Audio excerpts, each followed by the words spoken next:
नमस्कार। प्रज्ञा संदेश वीडियो पत्रिका में आप सभी का हार्दिक स्वागत है, अभिनंदन है। इस वीडियो पत्रिका का एक ही उद्देश्य है कि समाज में अच्छी खबरों, सकारात्मक खबरों का प्रचार प्रसार हो ताकि हम जनमानस का चिंतन बदल सके। इस वीडियो पत्रिका में हम देखेंगे देश और विदेश में अखिल विश्व गायत्री परिवार की रचनात्मक गतिविधियां, समाज को प्रेरणा देती सकारात्मक खबरें और ऋषिवर युग ऋषि पंडित श्री राम शर्मा आचार्य जी की अमृतवाणी, कुछ जिज्ञासा और उनका कुछ समाधान हम देखेंगे। युग ऋषि पंडित श्री राम शर्मा आचार्य जी ने कहा है कि अच्छे विचारों से, सकारात्मक खबरों से ही दुनिया को हम बदल सकते हैं। इसलिए हमारा प्रयास है कि लोगों तक चिंतन बदलने वाली खबरें, सकारात्मक खबरें, रचनात्मक अभियान जरूर पहुंचे। तो जुड़े आप प्रज्ञा संदेश वीडियो पत्रिका से।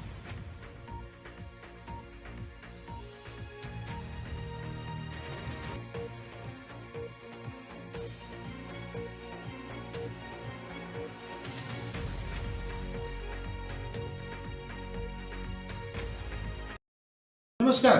प्रज्ञा समाचार की शुरुआत करते हैं। आपके द्वार पहुंचा हरिद्वार कार्यक्रम के अंतर्गत दिनांक 27 फरवरी 2021 को देव संस्कृति विश्वविद्यालय के प्रतिकुलपति डॉक्टर चिन्मय पंड्या जी मध्य प्रदेश के गरोट, शामगढ़, सुवासरा, खिजड़िया स्थित गायत्री संस्थानों पर पहुंचे और गायत्री परिवार के परिजनों को संबोधित किया। वहीं गरोट में गायत्री प्रज्ञा मंडल और दिया ग्रुप गरोट सहित मां गायत्री रसहार केंद्र के सदस्यों ने आदरणीय चिन्मय पंड्या जी का विजय चौक पर स्वागत किया। डॉक्टर चिन्मय पंड्या जी शामगढ़ स्थित गायत्री शक्तिपीठ पहुंचे। वहां गायत्री मंदिर, शिव मंदिर और प्रखर प्रज्ञा सरल श्रद्धा पर पूजन वंदना की। इसके बाद शक्तिपीठ विस्तार के लिए हाल में ही क्रय की गई जमीन का श्रद्धालु दानदाताओं के साथ भूमि पूजन कर उपरोक्त भूमि पर आगामी निर्माण योजना का शिलालेख का अनावरण किया, जिसका ट्रस्ट मां भगवती स्वावलंबन भवन नाम दिया गया और इस भवन का नक्शा भेंट किया गया। आदरणीय चिन्मय जी ने अपनी प्रखर वाणी और सरल शैली में दृष्टांतों सहित गायत्री परिवार के परिजनों को संबोधित किया, जिसमें आपके द्वार कुंभ हरिद्वार की जानकारी दी और घर घर गंगाजल देव स्थापना चित्र स्थापित करने का आग्रह किया। इस स्वर्णिम अवसर पर गरुड़ शामगढ़ तहसील के एवं नगर के अनेक गणमान्य बंधुओं और नगर वासियों ने बड़ी श्रद्धा से भाग लिया। इसके अतिरिक्त सुवासरा, मनासा, भानपुरा तथा राजस्थान के झालावाड़, भवानी मंडी और कोटा आदि जगह बहुत लोगों ने भाग लिया।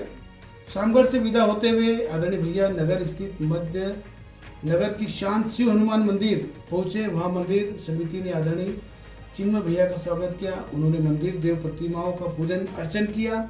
अंत में उन्होंने शक्तिपीठों की गतिविधियों, कार्यकर्ताओं व श्रद्धालुओं की हृदय से सराहना की और धन्यवाद किया।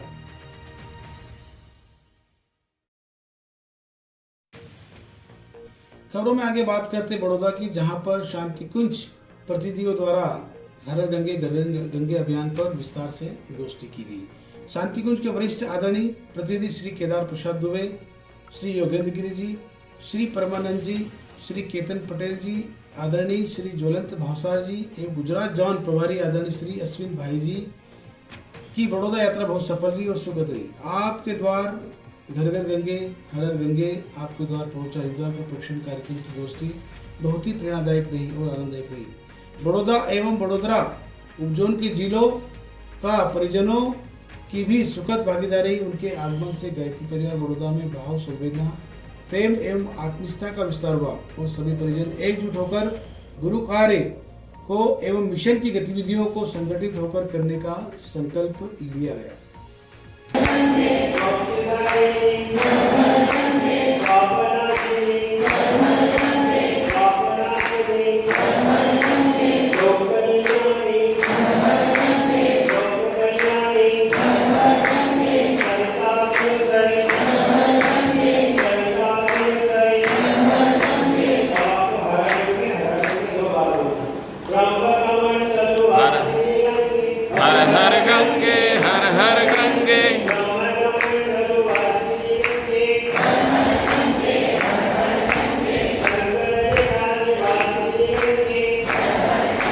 बात करते हैं रविदास जयंती की, जहां संत शिरोमणि रविदास जी की जयंती पर दीपांजलि कार्यक्रम का हुआ आयोजन। दिनांक 27 फरवरी को शनिवार को संत शिरोमणि रविदास जी की जयंती पर गायत्री परिवार रचनात्मक ट्रस्ट वाराणसी की देखरेख एवं युवा मंडल पड़ाव तथा महिला मंडल पूर्णिया के संयोजन में संत शिरोमणि रविदास जी की जयंती भीसासुर घाट स्थित रविदास मंदिर के सामने दीपांजलि कार्यक्रम का आयोजन किया गया, जिसमें 500 दीपक जलाकर गायत्री साधकों ने संत शिरोमणि रविदास जी को अपनी भावांजलि अर्पित की। भीसासुर घाट पर गायत्री साधकों ने सायं 5 बजे अखंड जप किया, जिसमें 12 माला गायत्री महामंत्र एवं 5 माला महामृत्युंजय मंत्र का जप अनुष्ठान पूर्ण किया।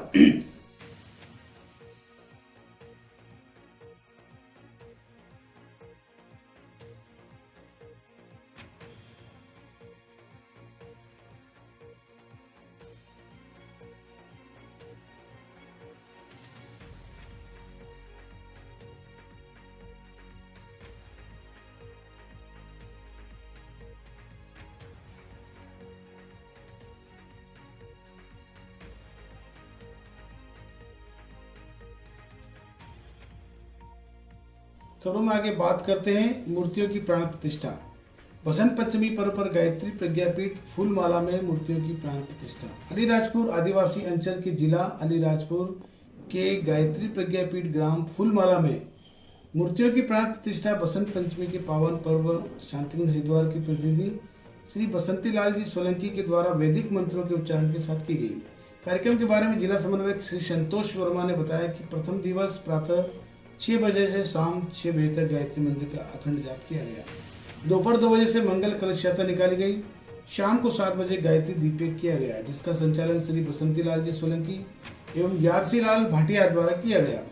1008 दीपकों का प्रज्वलन मंत्रों द्वारा किया गया। दूसरे दिन 8 बजे से पंचकुंडी गायत्री महायज्ञ एवं विभिन्न प्रकार के संस्कार संपन्न हुए। यज्ञ संचालन श्री बसंती लाल सोलंकी द्वारा किया गया। उद्बोधन श्री जिला समन्वयक संतोष वर्मा द्वारा किया गया। उन्होंने बताया कि परम पूज्य गुरुदेव के अनुसार वर्तमान कालीन समय में हर व्यक्ति के लिए गायत्री मंत्र की उपासना आवश्यक है। इसमें प्रतिदिन गायत्री मंत्र का जाप करें और सूर्य भगवान को 1 लोटा जल जरूर चढ़ाएं।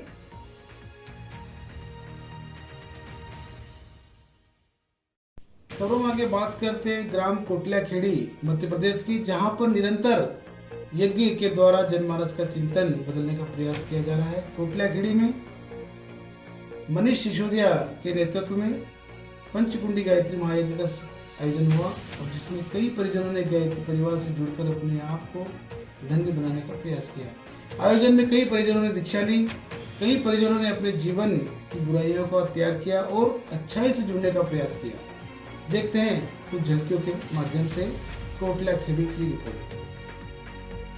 आखिर सही शत्रु को समाप्त कर दिया, ये हमारे क्षत्रियों में गुण है। राजा साहब आप क्या बात कर रहे हो? और उन्होंने आगे कहा कि आप ये बात कर रहे हो, पुरुषों की बात नहीं करते, हम तो हमारी क्षत्राणियों की बात करते हैं कि क्षत्राणियों ने अपनी गर्दन कटा दी अपनी भारतीय संस्कृति को बचाने के लिए। तो उस राजा ने कहा, उस क्षत्रिय ने कहा कि हमारी हाड़ा रानी थी, हाड़ा रानी नई विवाह हुआ था और राजा युद्ध पर जाने वाले थे, परंतु युद्ध पर जाने के पहले हाड़ा रानी की सुंदरता के कारण वो बार बार जाते थे, बाहर जाते थे और फिर हाड़ा रानी। खबरों में बात करते हैं, जेलों में भी गायत्री मंत्र की क्रांति निरंतर चल रही है।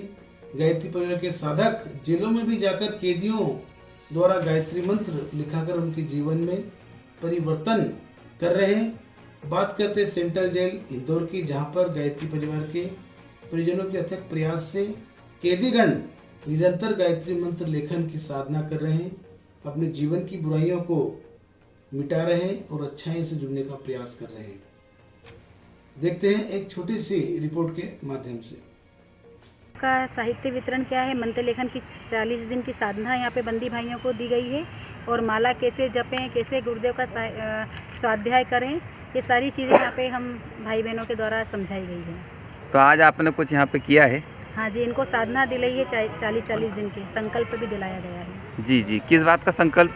यहाँ गायत्री मंत्र है, ओम भूर्भुवः स्वः तत्सवितुर्वरेण्यं भर्गो देवस्य धीमहि धियो न प्रचोदयात्। इस गायत्री महामंत्र का जप साधना का यहाँ पे संकल्प दिलाया गया है, क्योंकि ये गायत्री मंत्र बुद्धि बढ़ाने का मंत्र है और उससे सारी अपनी जितनी भी परेशानियाँ हैं सब दूर हो रही है और बहुत अच्छा यहाँ पे भाइयों को परिवर्तन देखने को मिल रहा है। आप किसी संस्था से हैं क्या? जी, मैं अखिल विश्व गायत्री परिवार।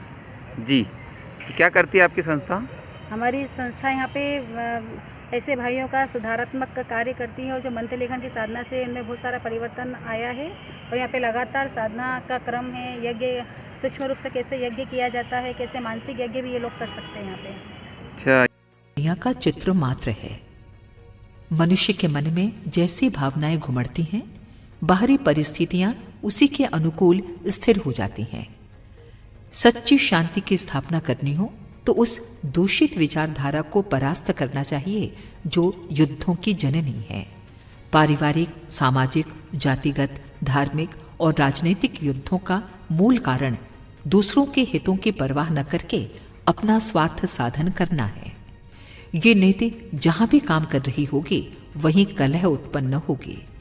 संकीर्ण दायरे में सोचने वाले विचारक अपने देश या जाति के लाभ के लिए दूसरे देश या जाति के स्वार्थों की अवहेलना करने लगते हैं तो उसकी प्रतिक्रिया बड़ी दुखदायी और अशांतिकारक होती है। यह आवश्यक नहीं कि अपने को सुखी बनाने के लिए दूसरों को लूटा खसोटा ही जाए। इस रीति से यदि कोई संपन्न बन भी जाए तो वो संपन्नता उसके लिए अंततः दुखदायी ही होती है।